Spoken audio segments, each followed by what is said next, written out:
Le PSG est tombé dans le piège du Sporting et recule au classement. Les amis, hier soir, on a tous vécu la même chose.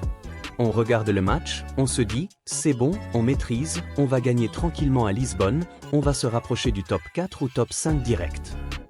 Et là, bam, 90 minutes. Luis Suarez, oui, l'ancien de Marseille, la tête. 2-1. Le PSG perd 2-1 contre le Sporting CP. Les champions d'Europe en titre, battus par le 6e du championnat portugais, à domicile pour eux. Et le pire? On recule au classement. On passe de la 3e à la 5e place provisoire, le top 8 tremble, la qualification directe tremble, et Luis Enrique sort après match, c'est un sport de merde. Aujourd'hui on va tout décortiquer, le piège tendu par le Sporting, pourquoi on s'est fait avoir, les grosses erreurs individuelles, le fantôme de Lucas Chevalier, le non-match de Dembélé, les stats qui font mal, et surtout, est-ce que cette défaite peut vraiment tout faire dérailler? Si t'es nouveau, abonne-toi, active la cloche, like la vidéo si t'es deg de cette soirée. Et on commence direct avec le résumé du match.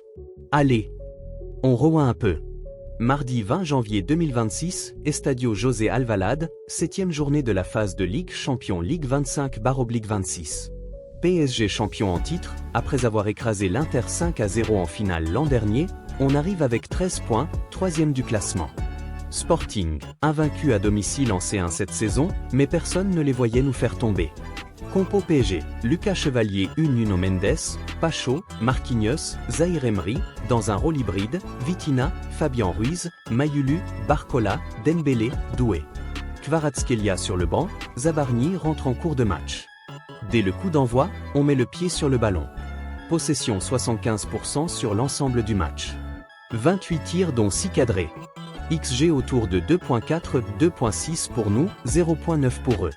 On crée, on presse haut, on récupère vite, mais on ne marque pas. Mi-temps 0-0.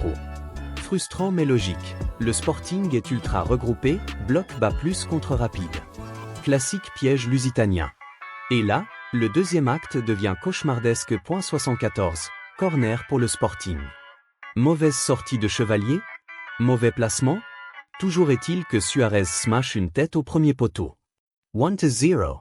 On pousse, on égalise à la 79e. Magnifique frappe enroulée de Kvaratskhelia qui rentre en lucarne. 1-1. Soulagement. On se dit c'est bon, on ramène au moins le point. Et là, 90+2. Coup franc excentré. Suarez s'élève au deuxième poteau, tête plongeante. 2-1. Fin du match. Silence dans le parc, enfin à Lisbonne. Et Luis Enrique qui explose en conf, merde de football. On méritait mieux. Pourquoi on dit piège? Parce que le Sporting a joué exactement le match qu'il voulait. Bloc bas ultra compact, 5-4-1 en phase défensive, ligne très proche. Impossible de trouver des intervalles entre les lignes. Vitinha et Fabian n'ont jamais pu se retourner proprement. Pressing à géométrie variable. Ils nous laissent tourner sur les côtés, mais dès qu'on rentre dans les 30 derniers mètres pressing féroce plus faute tactique. On a perdu énormément de ballons dans les 30 derniers mètres. Transition ultra rapide. À chaque récupération, 2 à 3 passes et ils sont dans notre surface. Nos latéraux, surtout Nuno Mendes parfois trop, se font punir. Spécialiste des coups de pied arrêtés, Suarez est un renard. 2 buts sur phase arrêtée. On sait que c'est leur arme depuis 2 à 3 ans, et on se fait encore avoir. Luis Enrique l'a dit, on a dominé, mais on n'a pas su souffrir. Exactement. Le Sporting a su souffrir comme ils disent au Portugal. Nous, on a lâché dans les moments clés. On va être honnête, il y a des mecs qui ont déçu hier. Lucas Chevalier, la polémique du moment. Beaucoup pointent ses sorties sur les corners. La première sur le but de Suarez, il boxe mal ou ne sort pas assez fort. La deuxième, il est trop passif sur son deuxième poteau. Les réseaux s'enflamment, compilation des bourdes depuis son arrivée. C'est dur, mais objectivement, il n'a pas dégagé la sérénité de Donnarumma à son meilleur niveau.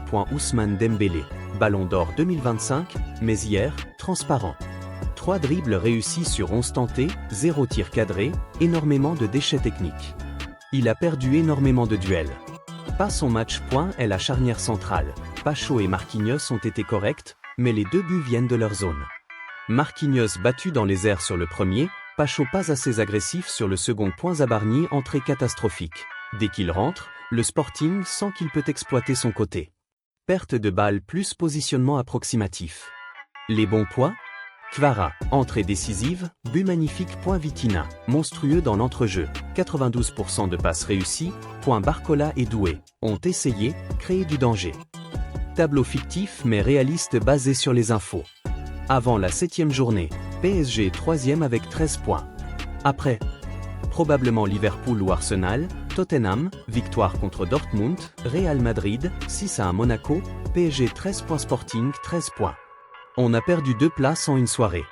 Pour la 8e et dernière journée, on reçoit Newcastle, match très abordable sur le papier, mais même en gagnant, si Tottenham ou Real gagnent aussi, on peut finir 6e, 7e, voire 8e pile.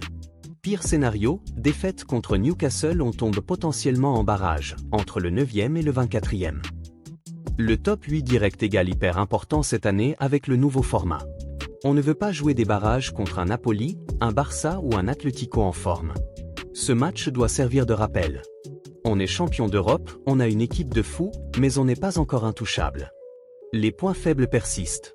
Efficacité devant le but, fragilité sur phase arrêtée, manque de tueurs dans les grands matchs à l'extérieur quand ça se ferme.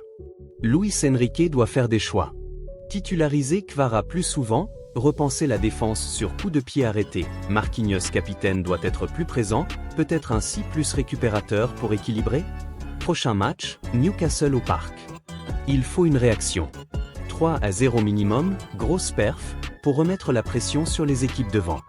Les amis, c'est dur, mais c'est le foot. On a gagné la C1 l'an dernier 5-0 en finale, on peut rebondir. Dites-moi en commentaire, qui est le plus responsable selon vous? Chevalier? Dembélé? Luis Enrique? Est-ce qu'on finit top 8 direct ou barrage? Vous avez kiffé le but de Kvara ou pas? Merci d'avoir regardé jusqu'au bout.